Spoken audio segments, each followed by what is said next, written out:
maupun CGP dari Kabupaten Maluku Tenggara.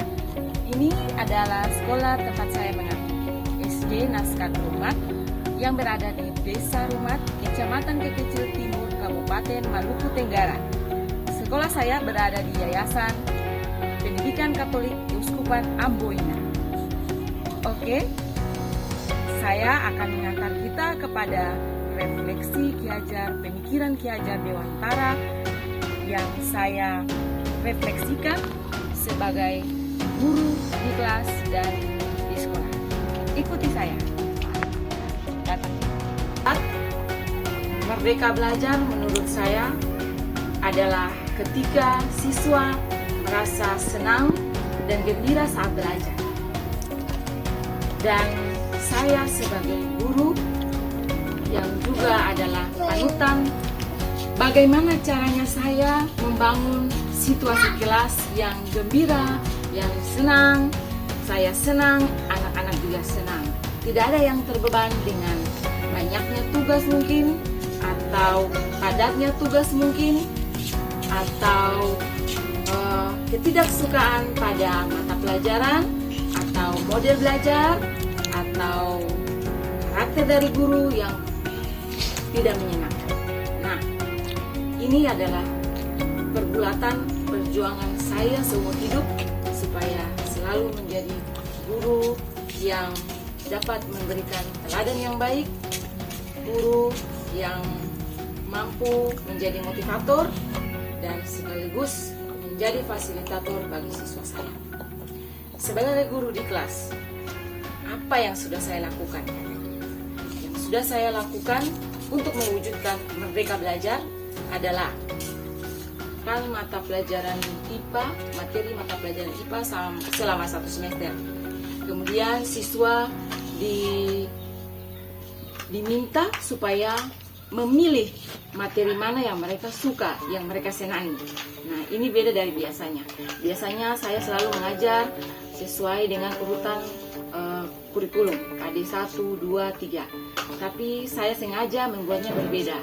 Jadi materi selama 1 semester kan, kemudian mereka disuruh untuk memilih materi mana yang mereka suka dan mereka senangi. Indikatornya materi yang gampang, karena ternyata materi yang gampang atau yang tidak susah itu ternyata dipilih oleh banyak anak. Sedangkan materi yang menurut mereka susah atau yang mereka tidak suka itu sama sekali tidak dipilih. Tidak masalah. Yang penting bagi saya di sini adalah mereka belajar sesuai dengan apa yang mereka suka dan mereka senang, dan mereka senang untuk melakukan itu. Jangan ada beban. Nanti saya akan siasati untuk materi yang belum tersampaikan. Nanti akan sama-sama kita lihat. Nah, model apa yang saya pakai? Model yang saya pakai adalah PBL atau Problem Based Learning atau pembelajaran berbasis masalah. Nah, ketika materi itu mereka belum tahu, ini masalah. Ketika mata pelajarannya atau materinya belum mereka pahami, nah ini masalah buat mereka. Nah, mereka pun saya himpun, saya hantar supaya mencari materi, belajar materi secara mandiri. Jadi ada yang eksplorasi buku, ada yang mencari di internet. Ya, banyak jalan yang mereka gunakan sehingga materinya itu bisa tersusun rapi.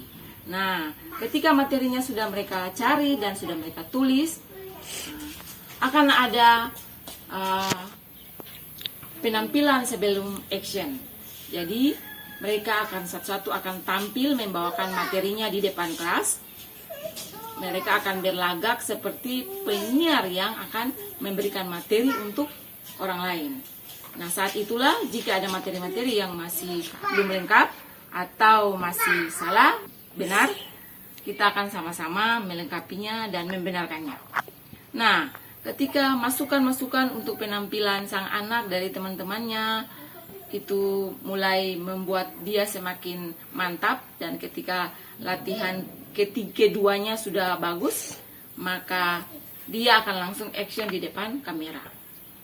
Nah, saat mereka selesai action di depan kamera, materinya saya kumpul sebagai portofolio siswa tersebut.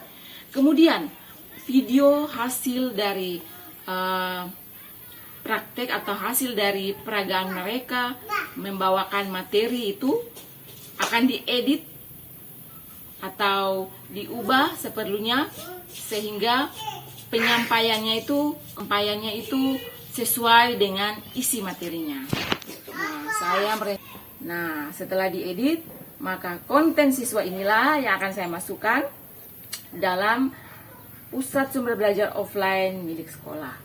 Jadi, video mereka ini bukan saja dinonton oleh mereka, tapi adik-adik mereka yang nanti kelas 1, yang nanti kelas 2, ketika mereka naik kelas 6, ketika mereka mulai belajar tentang materi yang sama, mereka akan membuka video dari pusat sumber belajar offline dan mulai mempelajari, melihat kakak mereka menyajikan materinya. Nah, teman-teman, perkenalkan, nama saya Rosalina Saitubun. Saya berasal dari SD Naskah Rumat. Saya kelas 6. Hari ini saya akan memperjelaskan tentang cara hemat energi listrik. Teman-teman, semua orang pasti tahu bahwa jika tidak ada energi listrik, maka mereka akan kesusahan. Karena sekian banyak orang memiliki kegiatan yang memerlukan energi listrik, misalnya di pabrik, perkantoran, industri, toko, dan lain-lain. Teman-teman, saya akan memberitahu bagaimana cara kita menghemat energi listrik. Yang pertama, jika teman-teman sedang menyalakan TV dan tidak menonton lagi, sebaiknya matikan TV. Yang kedua, jika teman-teman sedang menyalakan kipas angin, kita harus matikan jika kita tidak menggunakannya lagi. Yang ketiga, jika kita sedang menyetrika pakaian dan sudah selesai, sebaiknya cok setrika kita cabut agar kita tidak memboros energi listrik. Yang keempat, jika kita sudah selesai mencas HP kita, sebaiknya mencabut cas HP agar tidak memboros energi listrik. Yang kelima, jika kita selesai mencuci pakaian menggunakan mesin cuci, kita harus mencabut colokan agar tidak memboros energi listrik. Yang keenam, jika kita sudah selesai memasak menggunakan kompor gas, kita harus matikan karena jika tidak bisa meledak dan agar kita juga tidak memboros energi listrik. Yang ketujuh, jika sudah pagi hari, kita harus matikan lampu agar tidak memboros energi listrik. Yang kedelapan, jika kita sudah selesai memasak nasi menggunakan rice cooker, sebaiknya cabut jok rice cooker jika nasi sudah matang. Jadi teman-teman, kita harus menghemat energi listrik karena di kehidupan kita juga memerlukan energi listrik. Sekian dan terima kasih. saya kira esensi Merdeka Belajar demikian. Jadi saya mendapat sekali dayung dua pulau terlampaui. Selain anak-anak belajar untuk mandiri belajar, melatih mereka untuk bagaimana caranya berbicara di depan umum, bekerja sama dengan temannya, saya juga mendapatkan konten yang nanti dilengkapi untuk dimasukkan dalam pusat belajar offline milik sekolah. Dan tidak ada yang lebih menyenangkan ketika seseorang itu belajar sesuai dengan apa yang dia senangi. Saya senang, siswa juga senang. Nah, untuk materi yang sulit nanti akan kita pelajari. Saya rencana akan mempelajarinya bersama-sama. Jadi materi yang sama nanti akan dicari bahannya, materinya oleh semua siswa dalam kelompok itu. Dan nanti kita akan ada tanya jawab untuk melihat kebenaran, kelengkapan dari materinya. Dan nanti akan dipilih siapa yang punya penampilan bagus dalam materi yang sukar itu, maka dialah yang akan action untuk konten video pembelajarannya.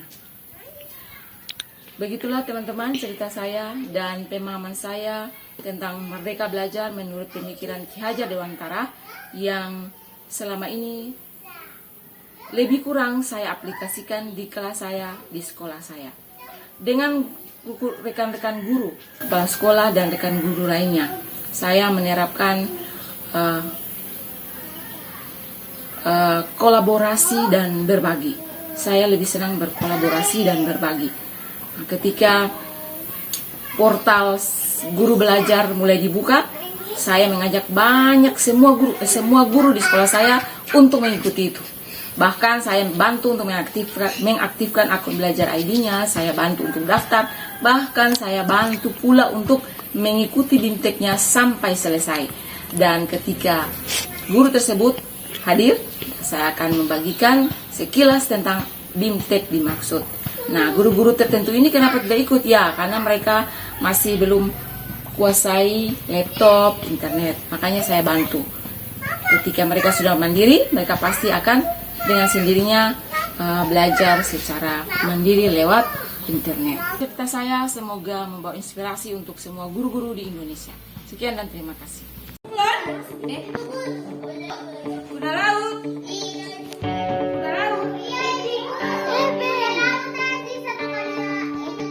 Ya, oke, jadi